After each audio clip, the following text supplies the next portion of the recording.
powered by the Inside the Birds podcast. Now, live from inside the Matt Black Kia Studios, this is Football at 4. Football at 4 is powered by the Inside the Birds podcast. Of course, Geoff Mosher, InsideTheBirds.com. The Inside the Birds podcast is with us. We're live at the Gallery Bar Book and Games on the campus of Ocean Casino Resort. We're here every Monday, of course, and the Eagles win again, 13-1.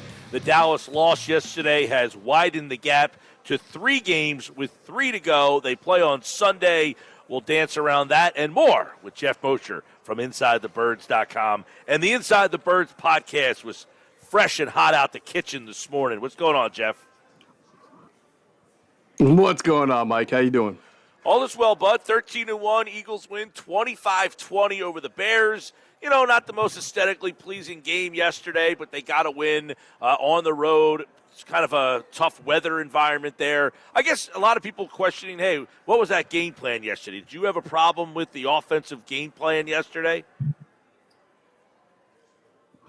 I don't normally have problems with a game plan going into a game. Where I have an issue is if something you're doing or anticipating isn't working well, how quickly can you change that up? How quickly do you adjust to it?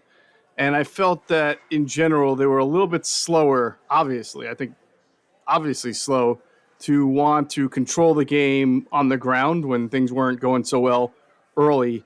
And I have no problem with trying to pass the ball to get ahead, as they have done many times this year successfully. And I do think that the Bears were doing specific things that made running difficult. But I'm going to go back to just common sense. The first carry by a running back didn't happen until 12 minutes remained in the second quarter. So that means they played about 18 minutes of football before they decided to give the ball to Miles Sanders on a conventional run. I think that's a little bit overthinking it, a little bit too cute. Yeah, I mean, and I hear what you're saying. Ryan and I were going back and forth on this a little bit. Like, I didn't have a problem with them throwing the ball against the Bears, who have essentially no pass rush. They're terrible against the pass. And it didn't seem it was something that the Bears were doing that was giving them problems. It just seemed that for the first time all year, Hurts was a little off yesterday. It just seemed like, but the plays were there to be made. Yeah, I mean, they were making plays. They were obviously hitting on the slant to A.J. Brown. They hit on a few to Devonta Smith as well. If they don't turn the ball over 3 times, they probably have a lot more points. The first interception, I don't know if that was wind or just elements enabled, because normally Jalen Hurts does not miss a guy by that much, and he really did miss A.J. Brown by quite a lot. It almost looked like he was throwing to Kyler Gordon. The second one, I'm going to guess as we go throughout the week and watch tape and talk to people, and maybe it'll come out in some of the press conferences in some form or fashion. But I'm thinking Quez Watkins kind of hurt Jalen Hurts on that with the type of lackadaisical route that he ran there, because Jalen was throwing to a spot where it seemed like he felt Quez would be, and Quez wasn't there, got contacted a little bit. We've seen that with Quez going back to last year when he faces a little bit of a contact in a route. It tends to knock him off of his path, and he sort of gives up on it at times. And then the third, that weird Miles Sanders fumble off of a very strange play call or design there. But that really was them sort of shooting themselves in the foot. Now, I'm not taking credit away from the Bears. I thought their Bears secondary did play well. Even on plays where they got beat, they played well. That's the building block for them as they go forward. They have 2 good corners in Jalen Johnson and Kyler Gordon. They have a good safety in Jaquan Brisker. It's a nice young secondary that Eberflus is going to build around. He just needs to get some defensive line talent and then, of course, some complementary offensive playmaking football for Justin Fields. Moshe, you look at Devonta Smith, 5 catches, 126 yards. Against the Giants, 5 catches, 64 yards and a touchdown. Titans, 5 catches, 102 yards and a touchdown. Last 3 games, he's really been impactful compared to earlier in the season. What's changed? Certainly not complaining about it, but what have you guys seen? And just talk about his production as of late. Yeah, you said 5 games, right? The last 3 games. How many games? 3. Oh, 3. Yeah, and Dallas has obviously missed 5. Dallas Goedert missed his 5th. I think that's a big part of it, which is sort of understandable, but also a little bit unfortunate. That's something Adam and I talked about with Trey Thomas on the pod that dropped this morning, is that you hope that when Dallas comes back, that it doesn't mean that that Devonta Smith sort of fades into the background, because he's such a good playmaker. He's such a reliable set of hands. He has unique capabilities for a guy his size to still be able to make contested catches. Now, I get it. You can't. Sometimes you're going to run into like the 49ers or the Cowboys or somebody with a good defense in the playoffs, and you're not going to be able to have 10 catches apiece for all three guys. But it's more about picking and choosing the spots and just not sort of ignoring the Devonta Smith element when Dallas Goedert comes back. The Dallas Goedert element is interesting because I think for the most part you can make a case this offense certainly hasn't taken a step back in his absence. Their points per game, I don't know it off the top of my head here in his absence, but may even be higher than when, pre-injury. So I guess my point is, I don't know if it made things easier. It's changed game planning from a scheme standpoint for Shane Steichen and Nick Sirianni. I don't know what my question is, but I guess just I'm hoping that the coaches can adjust accordingly and still keep this offense dynamic and Devonta involved. Yeah, it's been weird because they had those. If you look at the 5 games he's been out, first game they only scored 17 against the Colts. This game they scored 25, which is actually on the low end for them. And in the middle was like 128 points in 3 games. Something over 40 points a game was ridiculous. So, and Ryan, I kind of think that they're almost independent concepts. I don't think that like Dallas being in the offense is going to hold it back or they have to scheme differently. I feel like they were just starting to hit their stride. It did help that they were playing some teams that weren't so good defensively also. But I think that when Dallas comes back, they just become more multidimensional. And I tell you, I look forward to their screen game when Dallas is in is so much better than when he's not in. You saw some screens yesterday that were like, what? Where's that supposed to go? So I think that they will be fine and figure it out more so than have to like relearn what to do in that regard. Geoff Mosher, InsideTheBirds.com, football at 4.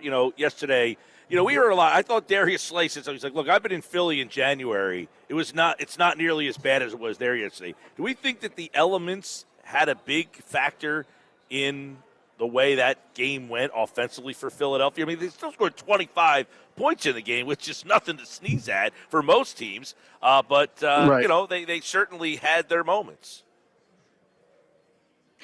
Yeah, I mean, I don't know. It felt like something to say in retrospect. I mean, I'm sure it was culture shock for a lot of the guys. It's cold here, but it's just like a different type of cold when you're out there in Chicago and the wind is coming off the lake. And I think in my experience just being there a couple of times that the wind swirls in unpredictable ways in Chicago as compared to here in Philly where it's usually blowing one way or blowing the other way. You don't usually get it in like 5 different directions. So that may have been a difficult adjustment. And that's, like how many great quarterbacks have there ever been for the Chicago Bears? Like really awesome, air it out type quarterbacks in the history of that organization. Not that many. Well, so, I mean, they've been few and far between. Yeah, well, and the swirling aspect we saw on display where the Bears' own kicker said, I don't want to kick a field goal from 48 yards. I don't think I can make it. We saw another doink in the game yesterday. Right. But let's look at the quarterback and the problems that he gave Philadelphia. Obviously, that was something we were concerned about. It came to fruition. He was running all over the place, essentially was the reason. But what did you think about the defense as a whole? They give up 20 points. I saw people complaining again yesterday about the Eagles' defense. I said, what game are you watching? I thought the defense literally kept them in that game. Yeah, if someone has a complaint about the defense, I'd hate to have to like be a customer service person, for, dealing with that person, because the defensive line owned the Chicago Bears offensive line, as it should have, by the way. It's not a very good offensive line. And, that whole right tackle thing experiment with Alex Leatherwood did not go very well for the Bears there, and they had to get Riley Reif back in. I mean, when they lost Tevin Jenkins, who's one of their better offensive linemen, and he's not elite. He's just kind of, he's good. That really threw them for a loss. So you had Javon Hargrave, Josh Sweat, and Hassan Reddick completely took that game over. So I have no issues with how the defense played. I mean, Justin Fields is going to break tackles, and he's 6'3", 230, and when you get him running downhill, I mean, that's like Cam Newton and Donovan in his prime. It's just hard to stop. So you're going to give up those kind of plays. The important thing is, are you giving up a lot of touchdowns? The last touchdown they gave up was annoying, but I don't know. When I was watching it, when Justin Fields threw the ball, I immediately thought there was going to be a flag for being past the line of scrimmage. So I'm sure Slay thought he was, you see him running. You've got to then plaster and then abandon and try to tackle the quarterback if he's running at you. He got caught out of position. Stuff like that can happen. It wasn't the most egregious error in the world. Now, Moshe, you mentioned, Hassan Reddick. You mentioned just that defensive line and just the amount of pressure that they were able to accumulate. Yes, the Bears' O-line is nothing special at all, but have they been overlooked a little bit? Like Hassan Reddick, Josh Sweat, this front seven, in their ability to just cause issues and take over games if needed. Maybe a little bit because they've had 19 sacks in the last 3 games, so they've got almost like 30% of their sacks this month. They obviously, if you go look at the first 5 or 6 games, they had one game, that Washington game, where they had 9. That kind of skewed their sacks per game average favorably when it wasn't that good. They weren't doing a great job of generating a whole lot of pass rush consistently in the first half of the season. Lately they have. I think that's due to A, the fact that they have a lot of talent there and guys were getting healthy, but B, I do think Jonathan Gannon deserves credit, or maybe the defensive line coach's position, whoever decision in the meetings it is. I'll give the defensive coordinator credit because he presides over it. But they're much more into athletic movement, like playing line games, twisting, stunting, overloading gaps to try to take advantage of protection breakdowns from the offensive line. And of course, Reddick just has incredible explosion.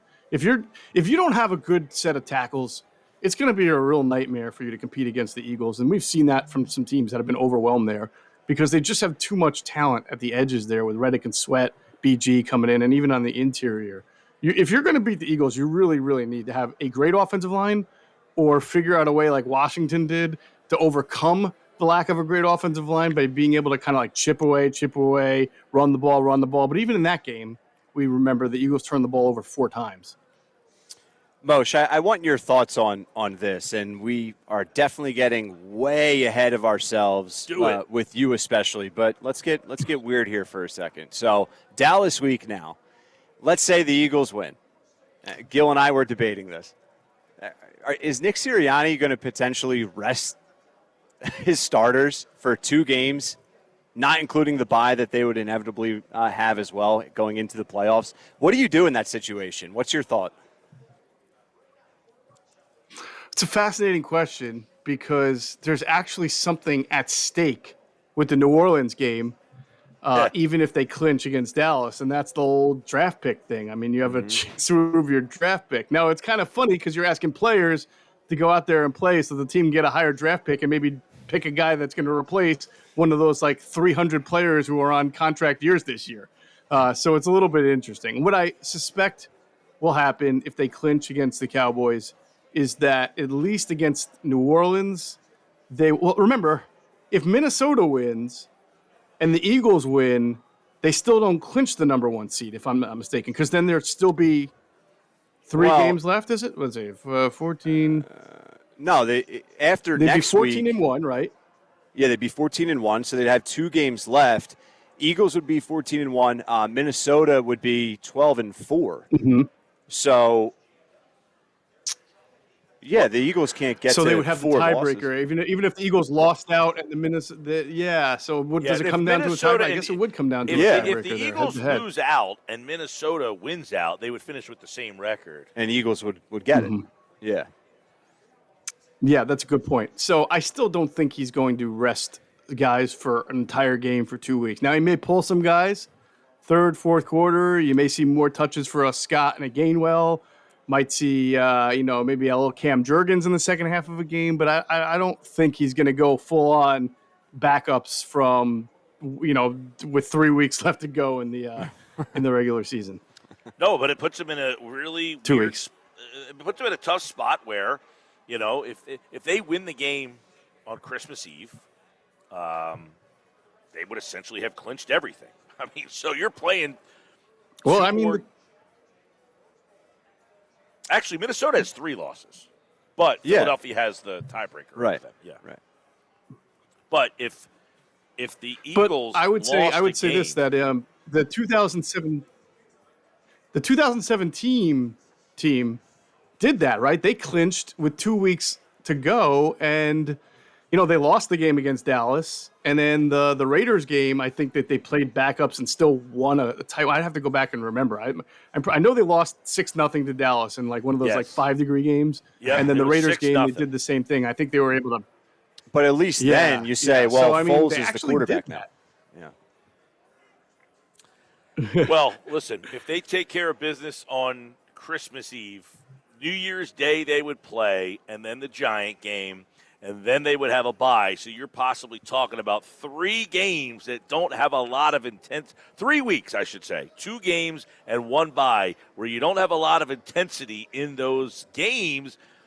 And then Dallas will be playing. They're going to be locked into the 5th seed, it looks like here. Mm-hmm. They're going to play that South winner, either Tampa, Carolina, New Orleans, or Atlanta. That thing's still kind of up for grabs. Moshe, we were debating before you came on. Which team does Minnesota, as the 2 seed, not want to play?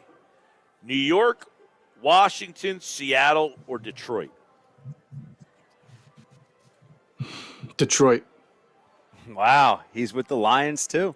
Yeah. All right. I think we all. Well, you and I. Minnesota agree. gives up a lot of passing yards. So Detroit or Seattle, because those 2 teams have better passing offenses than the Giants and Washington do. That's a good point. Yep. Yeah, I said Seattle or Washington. Seattle's a team that can make some noise just because of the point, Moshe, you just made. Their offense is certainly, it has been dynamic at least. Mm-hmm. Mm-hmm. Yeah, no, I think those are, plus the Lions are not what they were in the first 6 weeks. They're playing better defense now, too. They've added Jamison Williams. They seem to be that hot team going into the playoffs that could scare you. All right. Geoff Mosher, football at 4. Obviously, Eagles. What is your New Year, Christmas Eve schedule? Well, the Eagles are playing on Christmas Eve, so we'll be doing What are you guys doing? Oh, okay. I thought you were asking me personally. No, yeah, we'll have the Inside the Birds pregame show starting at 10 a.m. as we usually do, 10 a.m. till noon. Then, of course, we'll have the Inside the Birds postgame show right after with myself, Adam Kaplan, and Trey Thomas as well. I just know it's business as usual, fellas. Yeah, it's just an odd day, 4:25. I didn't know how you guys were. What are you doing New Year's Day? Have you figured that out yet? Yeah. We're waiting on the announcement of the time of that game, but we will have our normal Inside the Birds pregame live. Probably if it's a night game, which I don't know if it's going to be flexed till night game. I assume we're going to be doing that pregame show at 10 a.m. Till noon, and then the postgame right after. All right, Geoff Mosher, Sports Bash that Live, makes sense. 97.3 ESPN. All right, football at 4. We have a possible story we need to do a little extra digging on here. Some Jalen Hurts news possible. I think I see the same thing, yes. Is this like out of right field? What are you saying? Well, I don't think so because he took a ton of shots. I mean, it doesn't surprise me that he's got a shoulder injury. You saw how many bad hits he took in that game. That was he seemed fine after the game, though. No indication. Not saying that's it's not true. Although, I mean, I suspected during the game that he might have hurt himself. I'm going to need another source than this. So before we go and start talking about it. Wow. Hold on. Wow. Stay there for a second. Adam Schefter. Gardner Minshew is going to get his dream now. Minshew Mania, baby. Just right. like 2017. Adam Schefter just tweeted 1 minute ago that Hurts is uncertain to play. He has a sprained shoulder he suffered in the win against the Bears. He was hurt in the third quarter when he was driven into the ground by Bears defensive end Trevis Gibson. So it does look like Jalen Hurts does have a little bit of an injury. It looks like a sprained throwing shoulder. The injury is not considered long-term. Now, the tweet I originally saw from someone who I apologize to that guy. I'd never heard of him before, but he said that it was a broken collarbone and that his regular season was over. That's why I didn't want to. Yes. Wow, I didn't see that one. Okay, yeah. No, this sounds like it. We'll see how it goes, but I bet you Jalen's going to want to play in this game if he can. Okay. All right, Moshe, appreciate it, bud. Take care, guys. Have a good one.